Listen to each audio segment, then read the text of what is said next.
Buenas tardes. Yo, al igual que Gustavo, entendí que esto debía ser un conversatorio y en realidad pues voy un poco a plantear las cosas así como él las ha hecho. En primer lugar, lo que yo quisiera señalar es que me encuentro plenamente de acuerdo con una serie de temas señalados por Gustavo en su diagnóstico y en sus propuestas. En primer lugar, lo relativo a la cobertura, que ha aumentado, pero no hay que felicitarse mucho por ello si es que esa cobertura no implica, no va acompañada de calidad, y finalmente la universidad no entrega buenos ciudadanos, buenos profesionales y buenas personas a la sociedad. También estoy de acuerdo en que se ha relajado la admisión, y eso uno lo puede notar cuando ha enseñado ya largo tiempo en la universidad y compara los alumnos que tuvo con los alumnos que tiene. Incluso a nivel de lenguaje hay carencias, no hay mayor información, y se ratifica una cuestión que luego voy a tratar, que el problema no es solo de la educación superior, en Perú por lo menos, es el problema de la educación desde el comienzo. Y entonces en la universidad evidentemente lo que se va a recoger son los resultados de un proceso educativo que no ha marchado bien desde un principio, en muchos casos. También creo que no ha habido en el Perú, no existe hasta ahora esta rendición de cuentas, más allá de aquella que tácitamente ofrece la sociedad a través de la empleabilidad de los graduados en la universidad. Y esto de que el subempleo ha aumentado a pesar de que la cobertura haya aumentado es también cierto. No sé si ustedes recibirán, pero yo en mi mail recibo casi todos los días hojas de vida, CVs de personas que parece que están bien preparadas, pero que no hayan empleo. En fin, eso nos dice que algo está fallando por ahí. Creo que también, y me referiré a ello más adelante, debiera establecerse bien la vinculación, la conexión y la distinción entre lo que es la educación en el terreno tecnológico, o en un terreno, si quieren, primero dentro de la educación terciaria, y luego lo que es la educación universitaria.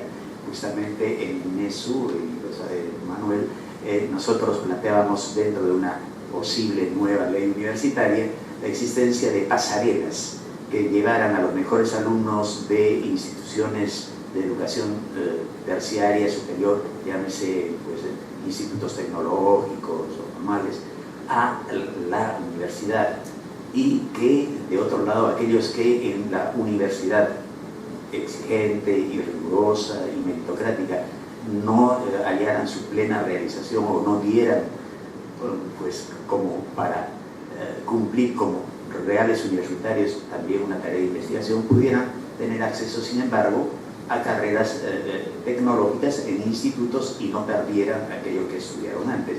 Yo creo que allí se está desperdiciando mucho de esfuerzo y de que hace el país. Hay que ver el entorno, sí, pero hay que ver también la historia, también en ese sentido coincido con ustedes. Bueno, voy a lo que ya tendría que decir. Yo traje otra cosa, un poco explicarles qué era para mí lo que debía tener la nueva ley universitaria.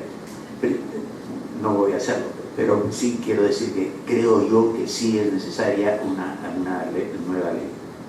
Y es necesaria una nueva ley, pero que sea evidentemente bien pensada, que sea discutida, que sea dialogada, pero hay algo que se tiene que hacer con la educación universitaria y en general con la educación en el país. Necesitamos además una nueva ley de educación y necesitamos concebir de otra manera la educación. En el Perú no estamos educando bien. La educación es de mínima calidad y los principios que rigen la educación no son las de formar al alumno, y hablo desde la primaria hasta la universidad, sino simplemente la de transmitir una serie de informaciones, dejando librado que ellas queden registradas en la memoria frágil de los estudiantes. No se enseña a pensar, no se enseña el sentido de las cosas, sino más bien, en la mayoría de los casos, lo que se enseña es lo adjetivo, que ni siquiera es bien conocido por aquel que lo enseña. Desgraciadamente, la realidad de nuestro magisterio es una realidad muy triste, muy pobre, y no debiera ser así. Y lo es por una especie de autoestima absolutamente disminuida que tienen los maestros debido a la consideración social que se les brinda y debido a los sueldos que perciben. Y yo tengo, como todos ustedes, una larga vida en la universidad, y sé que aquellos chicos que no pueden ser o ingenieros, o que no pueden ser o abogados o médicos, van a educación. Y tan es así que finalmente en los procesos de selección, y lo digo un poco con pena, se tiene que hacer un proceso de selección especial para aquellos que van a educación, porque si se presentan en el examen que deben rendir los que van a otras carreras, ellos no ingresarían a la universidad. Y de allí la proliferación también de institutos de educación superior. Entonces, hay que ver la calidad de la educación en los colegios y obviamente luego en la universidad.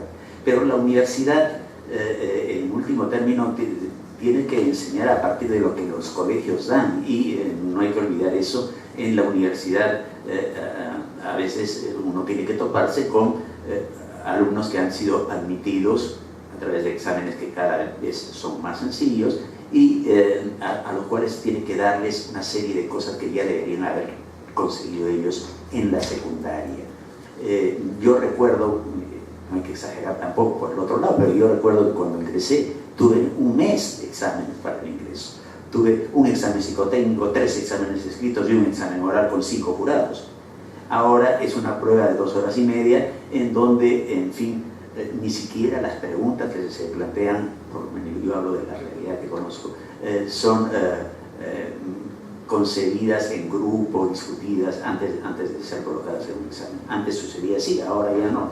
Simplemente vienen las preguntas, no se sabe de dónde, e ingresan luego chicos que no están a la altura de inteligir, de comprender a veces lo que dice el profesor. Les cuento, yo estaba hablando del poema de Parménides, y ahí Parménides hablaba de que el ser no tiene solución de continuidad, y tengo 65 alumnos, no había uno solo que supiera que es solución de continuidad. Entonces allí sí, salen ranking, lo que quieran, pero si estamos en ese nivel, estamos mal, y entonces hay que hacer algo. Bueno, y hay que hacerlo, ¿por qué? Porque la educación en general, y la educación universitaria también, y así creo que coincidimos, Manuel, es un bien público, se ha dicho aquí, es un derecho humano, es un servicio público. Y desde esa perspectiva, nuestras autoridades, para eso las elegimos, deben tener políticas públicas que sean consistentes en torno al tema educativo. No solo dar calidad, que ya le he mencionado es deficiente, y formar de manera privilegiada a aquellos que van a ser maestros, además remunerándolos bien, sino también en cobertura. Se habla de un aumento de la cobertura, pero yo he tenido que recorrer el país por otros motivos, y en Ayacucho, en Huancazancos, en todas esas áreas, no hay colegios. Entonces, sí, se aumenta la cobertura, pero sin embargo no aumenta la posibilidad de acceso a la educación formal por parte de buena parte de un sector marginado de la población peruana. Población que además necesita un tratamiento bien especial, en tanto que vive dentro de culturas y visiones del mundo que tienen que entrar en diálogo con aquella que tenemos nosotros aquí en Lima, y que obedece a la racionalidad occidental. Bien, Respecto de la universidad, creo que está bien todo lo que se ha dicho, rankings, etcétera, pero hay que reflexionar sobre qué rol debe cumplir, y creo que eso lo hemos pasado muy rápido. Se hablaba de universidades de forma profesionales y otra que sería dedicada a la investigación. Sí, esas cosas son de algún modo ciertas, pero antes que ello, yo creo que la universidad debe formar a la persona, debe educarla para que tenga determinados principios, valores, y pueda defenderlos y pueda actuar en consecuencia con ellos. Debe prepararla para que siga conociendo luego de salir de la universidad. Debe prepararla para que sea solidario con los otros seres humanos. No debe ser la escuela del éxito o del exitismo. Yo con mucha pena, y ustedes de seguro lo han visto, los mayores, yendo por la Javier Prado hacia mi casa hace algunos años, veía un panel con propaganda de una universidad conocida que decía: sé un tigre, y era un tigre encima de una gacela comiéndose. Entonces, sé un vencedor, sé un triunfador. Si eso se va a enseñar en la universidad, estamos fastidiados. Creo que para eso no son las universidades. Y ahora vivimos, claro, una explosión de universidades. En Perú hablamos de rankings. Desde determinada perspectiva y en un determinado ranking podríamos estar en los primeros lugares, en relación a la relación población y número de universidades. Tenemos 110, 117, 137 universidades. De ellas son 40 y tantos públicas, ¿no? 36 públicas, ya, más de 100 privadas. Universidades que evidentemente no van a tener profesores, asesores de alumnos, profesores a tiempo completo, bibliotecas que puedan llamarse tales, laboratorios, equipos de investigación, publicaciones. A veces no tienen ni local. Yo vi alguna vez un programa de televisión donde una universidad se había creado en Ica y daba sus clases los fines de semana en un hotel. Alquilaba los cuartos del hotel y ahí dictaba clase. Y eso debido a un decreto legislativo, el 882, que permitió la creación de universidades bajo la modalidad de empresas y con fines de lucro. Yo no digo que una universidad no pueda organizarse y ganar dinero. Lo que no puede ser es que la meta última de esa universidad sea el ganar dinero, no importa cómo, dando ingreso, aunque sea a una persona que sea oligofrénica, o pasando de año a quien esté al día con sus pensiones, y ponga la calidad y la formación sometidas al lucro.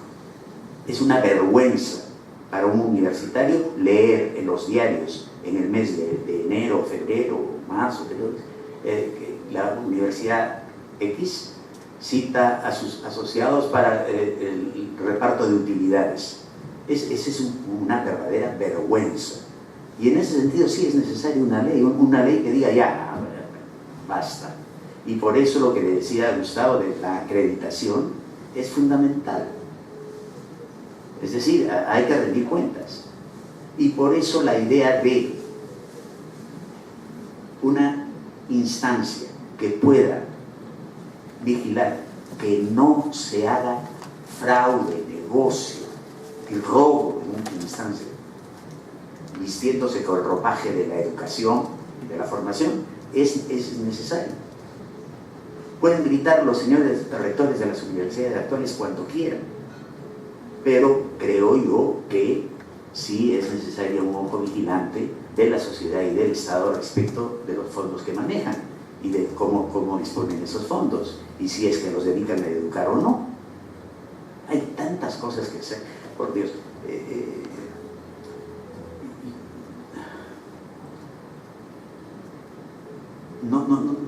No hay algo que tiene que cambiar. Yo no sé, es cuestión de dialogar y conversar, pero yo recuerdo cuando no había tantas universidades y había así un interés por apoyar las universidades. No sé si recuerdan ustedes, en la época de la UNDA y en la época de García, el primer gobierno de García. Se quería apoyar a las universidades y se estableció que las instituciones que donaban a las universidades podían deducir el doble de lo donado del impuesto a la renta que tenían que pagar a las universidades. Y allí los primeros que mostraron inmoralidad fueron las autoridades de ciertas universidades, que por recibir 10 daban certificados de donación de 20 o de 30 o de 50 o de 100, o que simplemente en la época de García con la inflación decían, aceptando lo que presentaba el donante, que iban a cobrar el cheque de la donación un mes después o 2 meses después, porque con la devaluación obviamente aquello que estaba donando el donante era muy inferior a lo que iba luego a deducir. Cuando la propia universidad admite esas cosas y entra en ese juego, y cuando la universidad no se preocupa de formar a los alumnos, cuando la universidad no se percata de que desgraciadamente tiene que cargar con el peso muerto de unos estudiantes que tienen que volver a aprender una serie de cosas, que tienen que redefinir a veces su vocación. De ahí la necesidad de los estudios generales, que lo tenemos en esta universidad felizmente, y se ha visto caso de gente que iba a ser ingenieros o iban a ser químicos, han estado en los estudios generales, han escuchado algunos cursos de historia o de filosofía o de literatura y se han pasado a seguir otra cosa. Alumnos que terminan a los 16 años, que no han sido bien educados, que no han madurado su vocación. Eso es lo que se recibe. Y hay universidades que no trabajan nada sobre ellos y luego los mandan a la vida laboral. Además con una sola misión, la de triunfar en la vida. No sé cuánto tiempo ya me pasé. Pero es que esto necesita, claro, más allá de exposiciones, una mesa redonda y conversar y de pronto ponerse un poco emocionado como yo. Pero eso es importante.